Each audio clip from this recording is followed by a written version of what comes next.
بسم الله الرحمن الرحيم.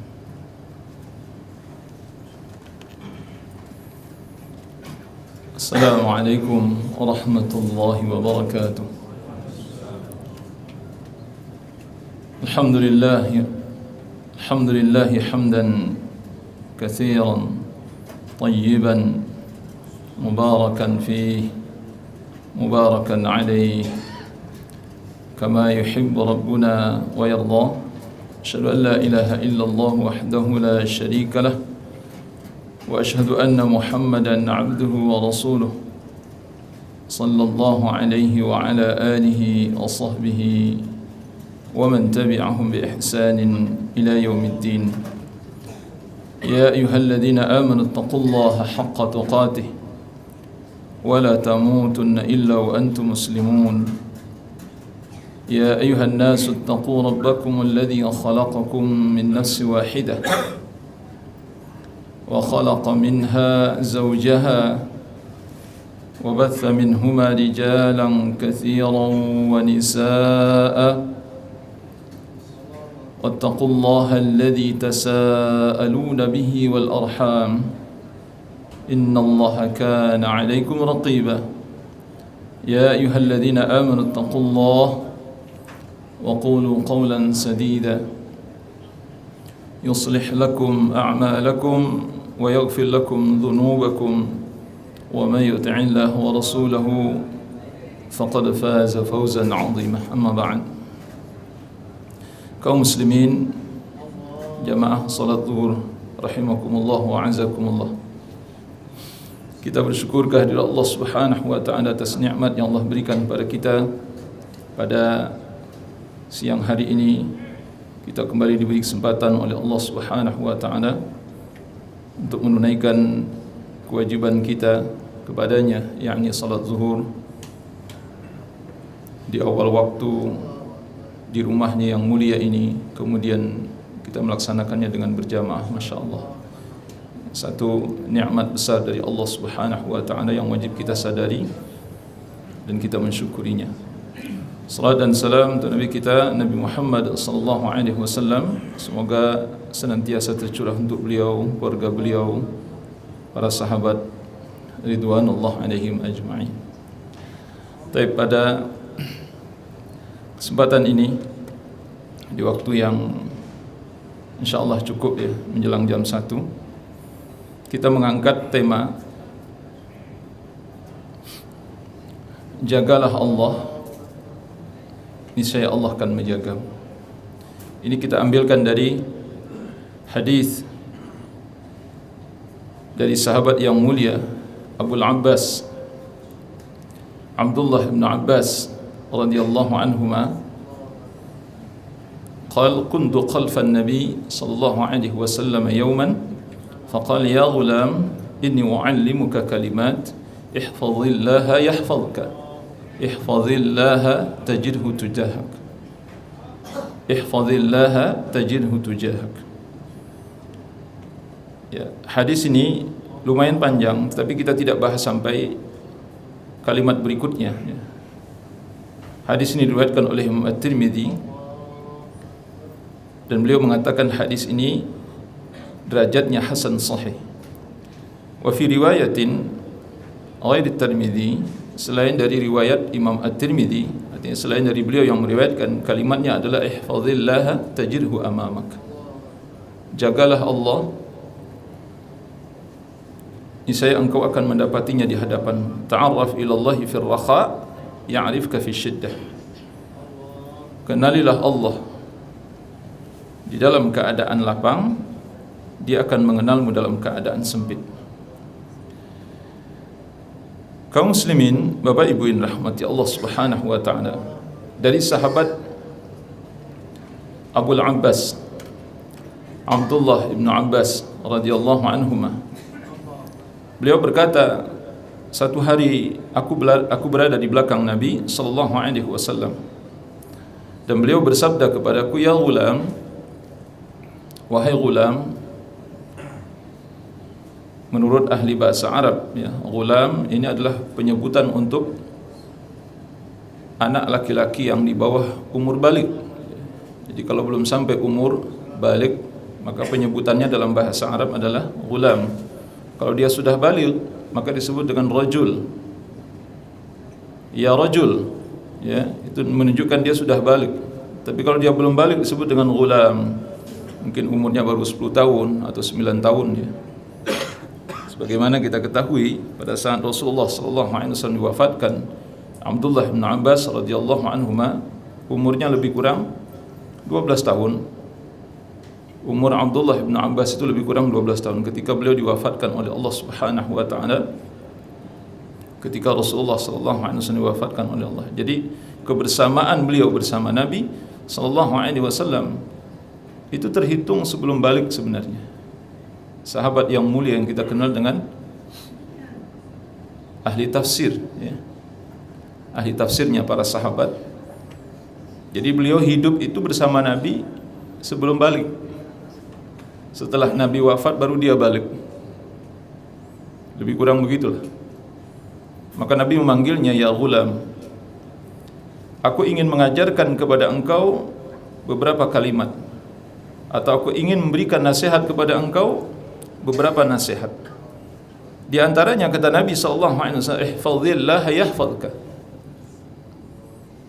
Nasihatku kata Nabi, jagalah Allah, niscaya Allah akan menjagamu. Ihfazillah tajidhu tujahak. Jagalah Allah, niscaya engkau akan mendapatinya di hadapanmu. Tajidhu tujahak. Niscaya engkau akan mendapati Allah di hadapanmu.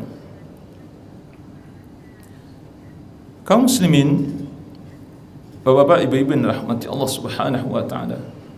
Hadis ini tidak bisa kita pahami apa adanya.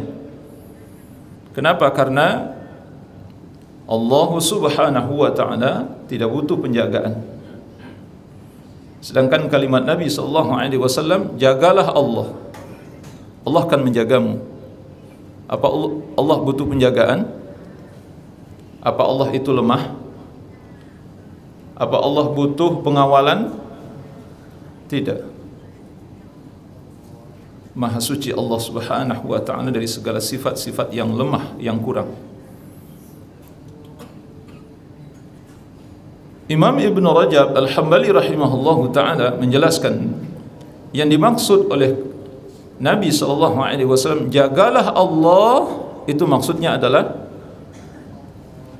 menjaga batasan-batasan Allah, hudud Allah. Menjaga hak-haknya Allah, hukuk Allah. Menjaga hak-haknya Allah, menjaga perintah-perintah Allah, awamirah. Menjaga larangan-larangan Allah, nawahi. Ini yang dimaksud dengan menjaga Allah Subhanahu wa taala. Menjaga Allah adalah menjaga batasan-batasan Allah. Bagaimana menjaga batasan Allah? Tidak melampauinya, tidak melewati batasan yang telah ditentukan. Kalau Allah sudah buat garis batasan, ini batasanku kata Allah.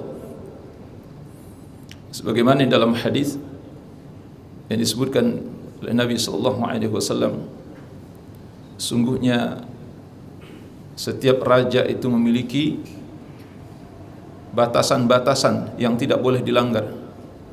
Maka Allah Subhanahu wa taala memiliki batasan-batasan pula. Batasan Allah Subhanahu wa taala tidak boleh kita lewati. Jangan lewati batasan. Siapa yang melewati itu berarti dia melampaui batas. Kemudian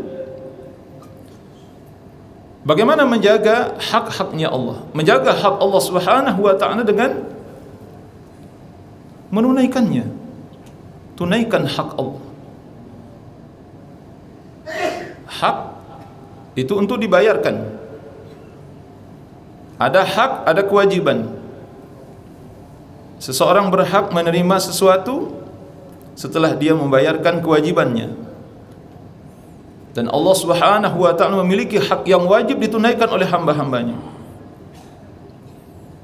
Kemudian kata beliau, menjaga perintah-perintah Allah maksudnya dengan menjalankannya.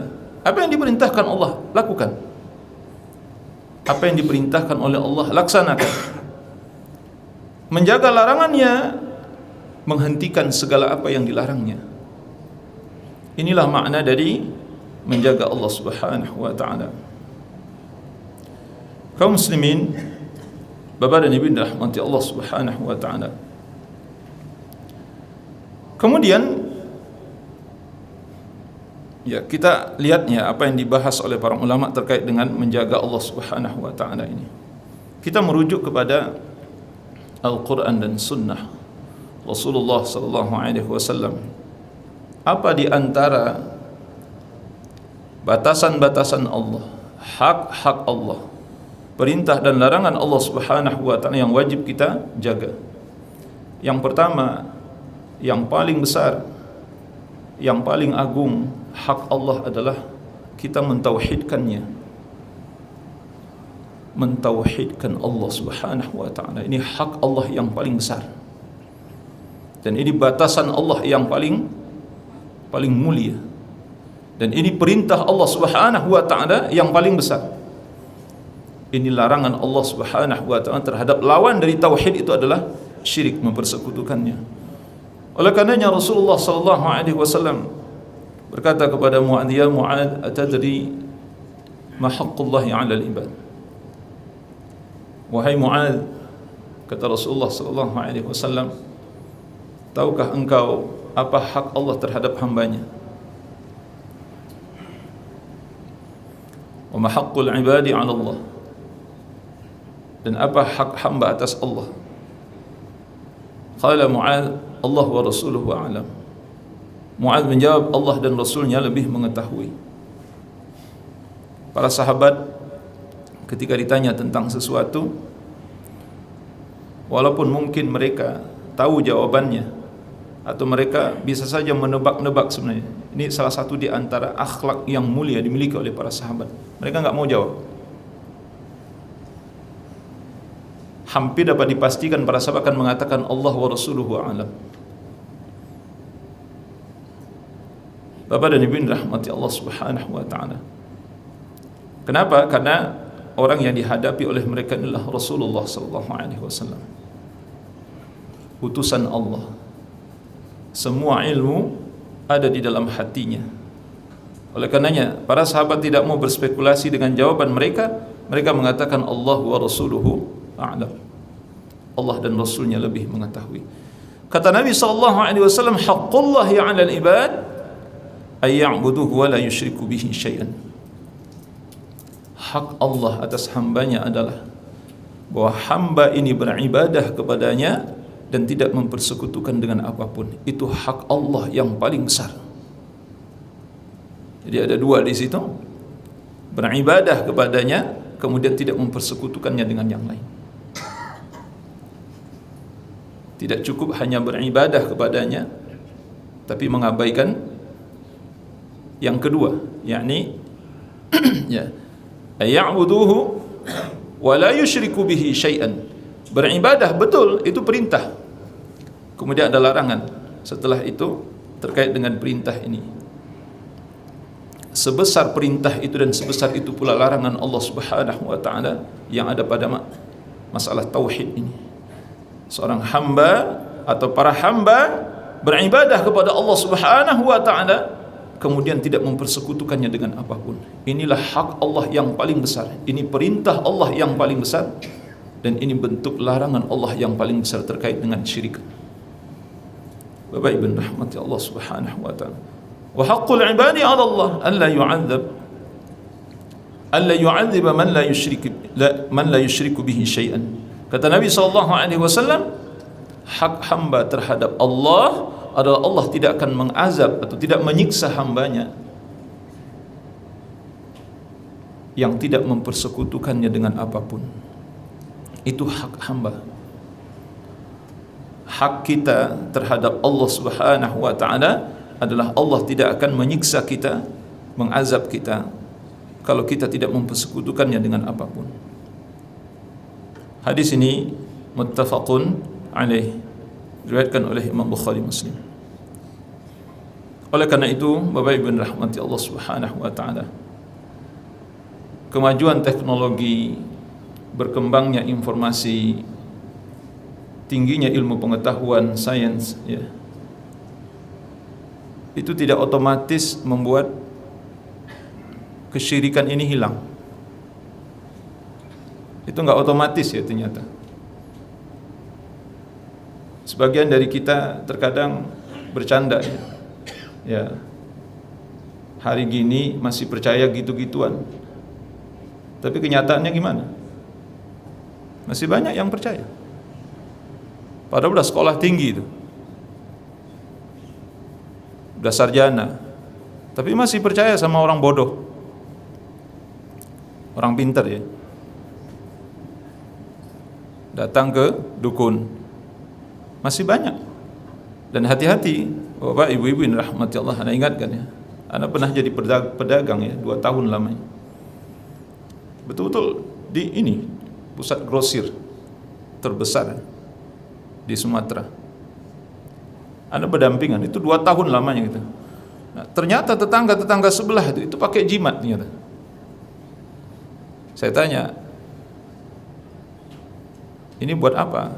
Katanya pelaris. Ternyata enggak satu jimatnya, ada jimat lain. Ini untuk apa? Nanti kalau kebakaran supaya tokonya enggak kebakaran. Bapak Ibu rahmati Allah. Wallahi demi Allah, ini pengalaman Anda. Maka hati-hati, Bapak Ibu yang sebagai pedagang ya. Pertama sekali yang enggak belajar ya, enggak ngaji. Yang ingatkan antum yang enggak belajar, enggak ngerti agama ini, itu bisa dibodoh-bodohi oleh orang bodoh, oleh orang pintar. Pintar dalam kurung orang bodoh ya sebenarnya. Jadi tukang ramal itu manusia paling bodoh sebenarnya. Yang kita katakan orang pintar itu manusia paling bodoh sebenarnya. Nah, orang yang mempercayainya lebih bodoh lagi. Bapak Ibu rahmati Allah. Tapi masih ada ya, yang model begitu. Bapak dan Ibu rahmati Allah Subhanahu wa taala. Nah, ketika disebutkan oleh para ulama, ketika kita mendatangi man ata kahinan, man ata arrafan, kata Nabi sallallahu alaihi wasallam, siapa yang mendatangi dukun, tukang ramal, kemudian dia menanyakan fasa'alahu an syai', dia bertanya tentang sesuatu, kemudian si dukun ini menjawabnya, dia benarkan perkataan dukun itu, kata Nabi sallallahu alaihi wasallam, ibadah salatnya tidak diterima oleh Allah selama 40 hari 40 malam. Itu salah satu di antaranya. Kalau sampai penuh keyakinan kita kepada dukun ini, itu sudah masuk kepada kategori syirkun akbar, syirik besar. Bapak Ibu rahmati Allah Subhanahu wa taala, tidak tanggung-tanggung ya. Yang paling kita takutkan orang-orang yang berbuat syirik ini, kalau seandainya nyawanya dicabut oleh Allah dan dia tidak sempat bertobat kepada Allah Subhanahu wa taala, berarti dia mati kafir, kekal dalam neraka jahanam. Ini harus hati-hati nih. Jadi kalau masih ada yang melakukan perbuatan syirik ini, bertobatlah kepada Allah Subhanahu wa taala dan sadarlah. Kalau antum mati sebelum bertobat, antum mati kafir. Mati kafir. Nah, katakan mati kafir, kekal dalam neraka jahanam. Seorang yang mati dalam keadaan musyrik, dia tidak sempat bertobat, dia mati dalam keadaan kafir.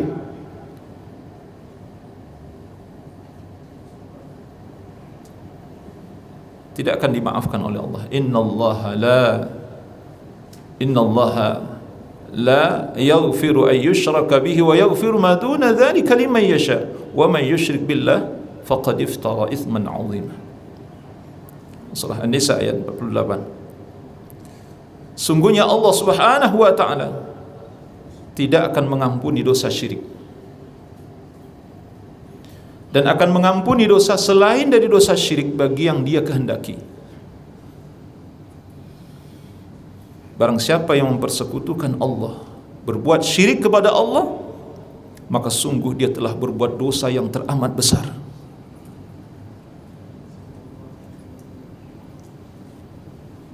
Dan seluruh amal ibadah yang kita lakukan selama ini itu dihapus oleh Allah Subhanahu wa taala. Tidak akan bisa menolong kita sedikit pun. Bapak Ibu rahmati Allah Subhanahu wa taala. Oleh karena itu penting bagi kita ya untuk kembali memperbaharui pengetahuan kita tentang akidah, tauhid. Jangan sampai kita bersentuhan dengan masalah-masalah syirik ini. Kita mohon kepada Allah agar setiap gerak-gerik kita ini bersih dari syirik. Apakah dalam ibadah, di dalam muamalah, dalam kehidupan kita sehari-hari, ya. Ya utamanya ketika berkaitan dengan keselamatan, berkaitan dengan rezeki, ya, berkaitan dengan keselamatan keluarga kita, keselamatan pekerjaan kita, tempat usaha kita, keberkahan dan lain sebagainya. Karena inilah yang paling banyak, ya. Sehingga sampai hari ini, ya, bahkan oleh golongan tertentu atau kelompok-kelompok tertentu itu malah dihidupkan, ya. Seperti ngalap berkah kuburan. Subhanallah. Oleh karena itu, Bapak Ibu rahmati Allah, Anda mengingatkan saja, ya, berhentilah ikut-ikutan dalam beragama ini. Bertobatlah kepada Allah Subhanahu wa taala dan pelajarilah agama ini dengan baik. Berhentilah ngekor. Berhentilah ngikut tanpa mengetahui apa yang kita ikut. Taklid. Karena ini tercela di dalam agama. Kecuali bagi orang-orang yang mungkin barangkali, ya, benar-benar memiliki keterbatasan mereka dari segala hal. Ya, kita tidak bisa melukiskan orang seperti apa itu. Tapi kalau kita yang hidup di tengah-tengah aktivitas ilmu yang setiap hari bisa kita dengar dengan berbagai macam media bisa kita akses, Masya Allah, maka tidak ada uzur apapun yang diterima oleh Allah Subhanahu wa ta'ala di hadapannya nanti. Jadi kalau kita ingin katakan, ya Allah saya tidak tahu, Allah tidak akan terima itu.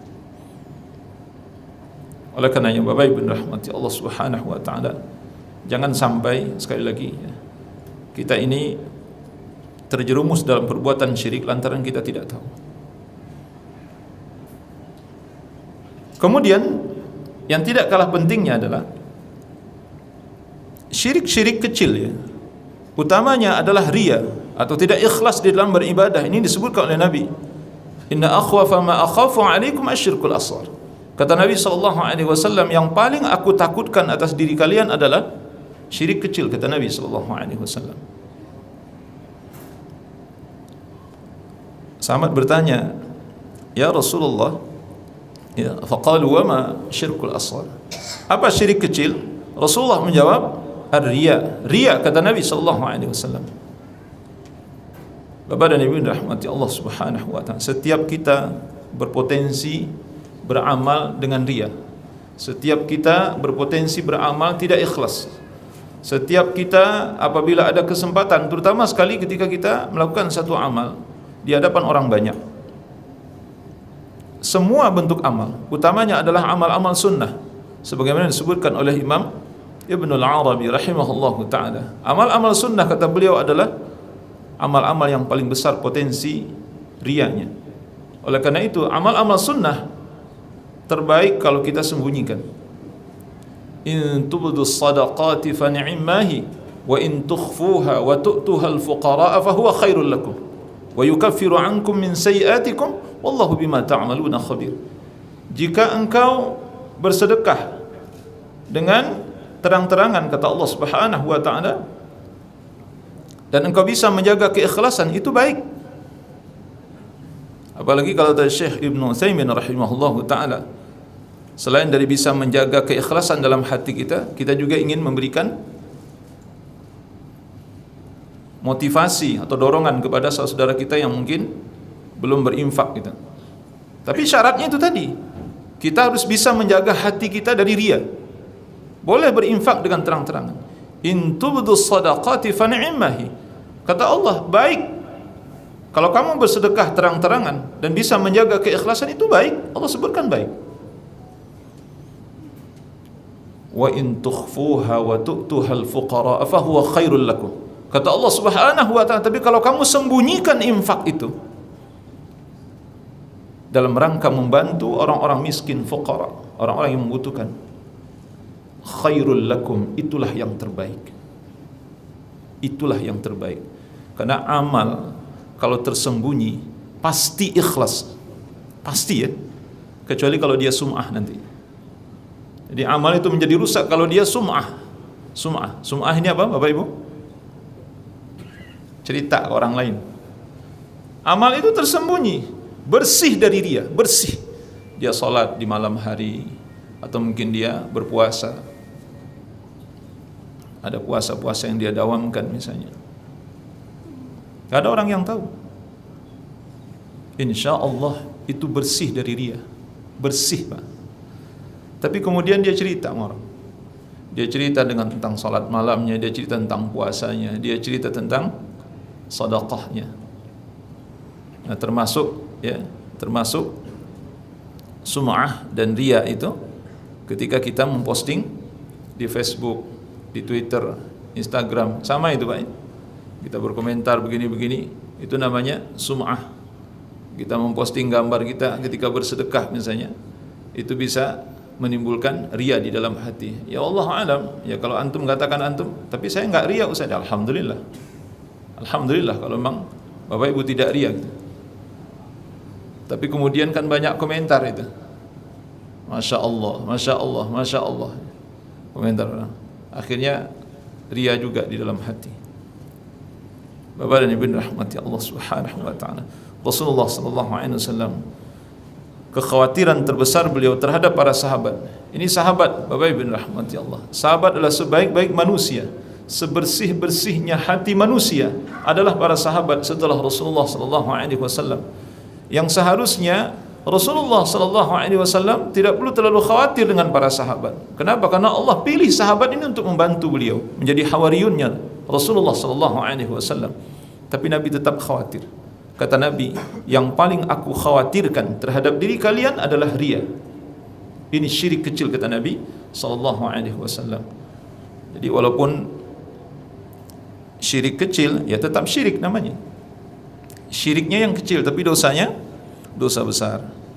Bapak Ibu rahmati Allah Subhanahu wa taala. Kemudian kita tambahkan satu lagi. Banyak sebenarnya yang dijaga dalam agama ini. Yang kedua yang harus kita jaga dari hak-hak Allah, perintah Allah Subhanahu wa taala adalah ibadah salat.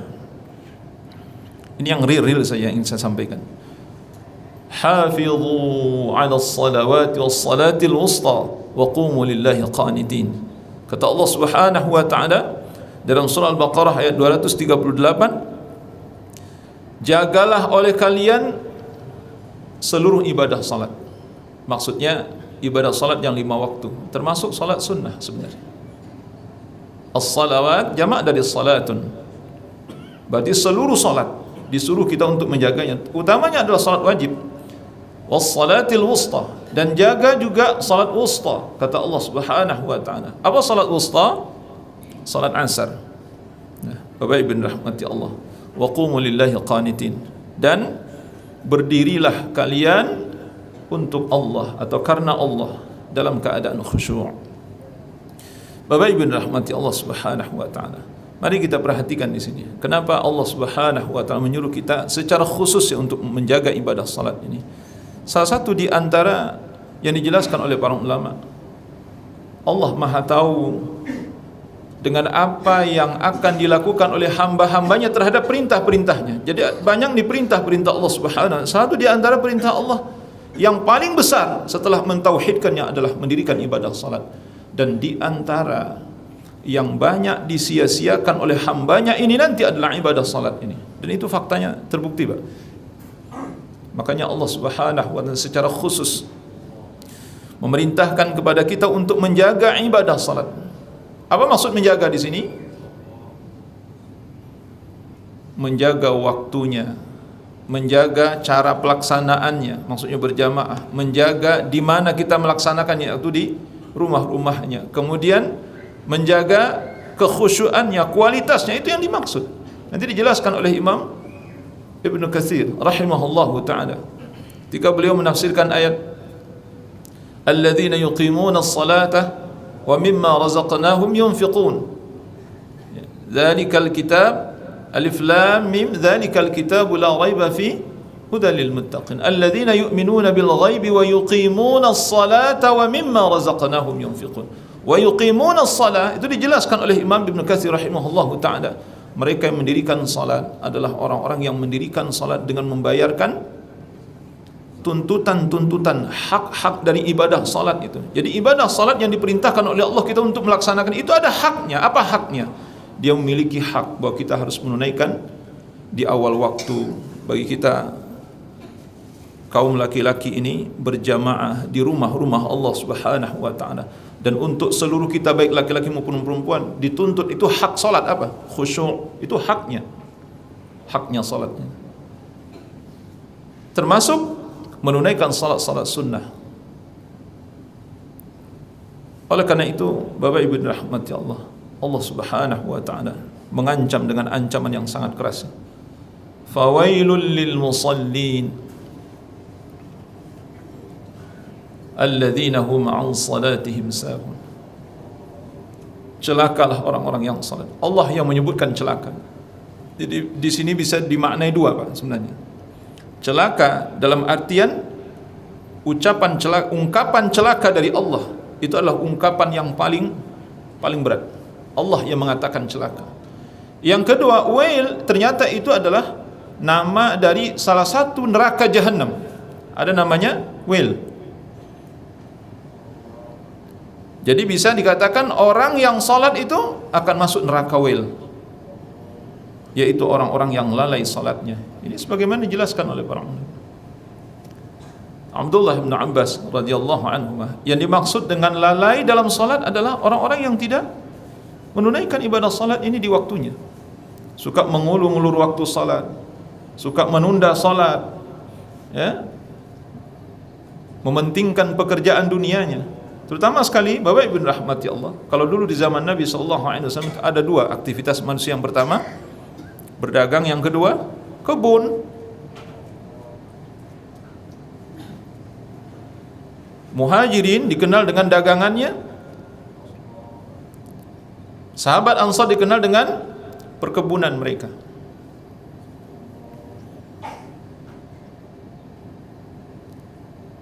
Tetapi alhamdulillah, kalau kita lihat sejarahnya, hampir-hampir saja generasi terbaik dari umat Nabi SAW ini tidak ada yang melalaikan ibadah salat, walaupun mereka sibuk berdagang, mereka sibuk di kebun. Tidak ada dagangan mereka dan kebun mereka melalaikan mereka dari mengingat Allah Subhanahu wa taala. Oleh karenanya Imam Hasan Al-Basri rahimahullahu taala ketika menafsirkan ayat ya ayyuhalladzina amanu la tulhikum amwalukum wala auladukum an dzikrillah wa may yaf'al dzalika faulaika humul khasirun. Surah Al-Munafiqun. Wahai orang-orang yang beriman, janganlah harta bendamu dan anak-anakmu melalaikanmu dari mengingat Allah. Apa kata beliau rahimahullahu ta'ala? Maksudnya dari ibadah salat. Jangan sampai harta bendamu, daganganmu, kebunmu, bisnismu melalaikan engkau dari mendirikan salat. Itu makna dari ayat itu. Dan ini dikutip oleh para ulama, termasuk Imam Ibn Katsir rahimahullahu ta'ala. Bapak Ibn rahmati Allah, itu terang sekali ya. Dan itu betul ya. Yang dimaksud mengingat Allah itu adalah salah, as-salah.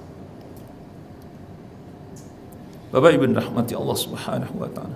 Kita berlindung kepada Allah dari apa yang Allah sebutkan di dalam surah Maryam misalnya, ayat 59. Fa khalafa min ba'dihim khalfun adha'u as-salah wattaba'u asy-syahawat ulaika yalqawna ghayya. Maka datanglah pengganti setelah mereka, di belakang mereka. Maksudnya apa? Generasi-generasi terdahulu itu digantikan oleh generasi yang datang belakangan, termasuk kita ini sebenarnya, yang Allah masukkan dalam surah Maryam ini. Apa yang mereka lakukan? Generasi-generasi yang jelek, generasi-generasi yang rusak. Apa yang mereka lakukan? Adha'us salah, mereka menyia-nyiakan ibadah salat. Bapak Ibu rahmati Allah, ini benar ya. Diakui atau tidak, kita ini banyak yang menyia-nyiakan ibadah salat. wattaba'u syahawat, dan memperturutkan hawa nafsu. Itu betul. Dan yang membuat kita lalai dari ibadah salat itu rata-rata hawa nafsu kita terhadap dunia. Ulaika yalqawna ghayya, merekalah orang-orang yang akan menemui kesesatan dan kebinasaan, kata Allah. Ini Allah yang menyebutkan. Jadi orang yang lalai ibadah salat, Allah katakan mereka akan tersesat dan binasa. Bapak Ibu rahmati Allah Subhanahu wa taala. Ingat, Allah menyebutkan banyak sekali di dalam Al-Qur'an ciri utama orang-orang munafik adalah lalai dalam menunaikan ibadah salat. Bapak Ibu rahmati Allah. Salah satu ciri utama yang menonjol dalam diri orang munafik, lalai dalam menunaikan ibadah salat. Ini penting untuk diingat-ingat nih Bapak Ibu rahmati Allah. Jangan sampai kita masuk di dalamnya. Wa idza qamu ila sholati qamu kusala yura'una an-nasa wa la yadhkuruna Allah illa qalila. Misalnya, kalau mereka mendirikan salat, mereka malas-malasan.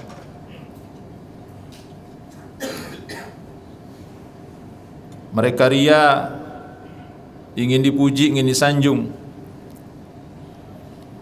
dan pada hakikatnya mereka tidak pernah mengingat Allah kecuali hanya sedikit sekali, kata Allah Subhanahu wa taala. Bapak Ibu rahmati Allah Subhanahu wa taala. Oleh karena itu, marilah kita melatih diri, disiplinkan diri, bersungguh-sungguh dan seriuslah beribadah kepada Allah Subhanahu wa taala, dan utamakanlah ibadah ini di atas segala urusan dunia kita. Jadikanlah Allah itu sesuai dengan apa yang kita ucapkan dalam salat. Allahu Akbar, Allah yang maha besar, Allah yang maha agung, Allah yang maha segala-galanya. Dan kita harus mengutamakan Allah di atas makhluknya. Jangan dibalik. Ketika Allah memanggil, seakan telinga kita tuli. Ketika Allah perintahkan kita salat, ya, kita menganggap perintah ini begitu kecil dan kerdilnya. Dalam pandangan kita Allah itu begitu kecilnya. Dan dalam penilaian hawa nafsu kita, tuntutan dunia, tuntutan untuk mendapatkan dunia ini begitu besarnya. Jadi begitu besarnya dunia ini dalam pandangan kita dan begitu kerdilnya Allah Subhanahu wa taala. Akhirnya kita melalaikan salat. Bapak Ibu rahmatullah. Ini penting sekali. Dan bayangkan alangkah indahnya kalau setiap umat Islam ini tertib dalam melaksanakan ibadah salat. Masya Allah. Bapak Ibu rahmati Allah Subhanahu wa taala. Dan masih banyak lagi yang Allah dan Rasul perintahkan kita untuk menjaganya. Ya, di antaranya kepala kita, perut kita, lidah kita, kemaluan kita, sumpah kita, dan lain sebagainya. Banyak sekali itu, banyak ayat dan hadis yang menjelaskan tentang hal itu. Jadi perkara-perkara apa yang harus kita jaga dalam agama ini terkait dengan hak-haknya Allah dan perintah serta larangan Allah Subhanahu wa taala. Ana kira ini bahasan yang bisa kita sampaikan pada siang ini. Kalau ada pertanyaan, Anda silahkan Bapak Ibu rahmati Allah. Saya ada waktu 10 menit lagi lebih kurang. Silakan, Pak.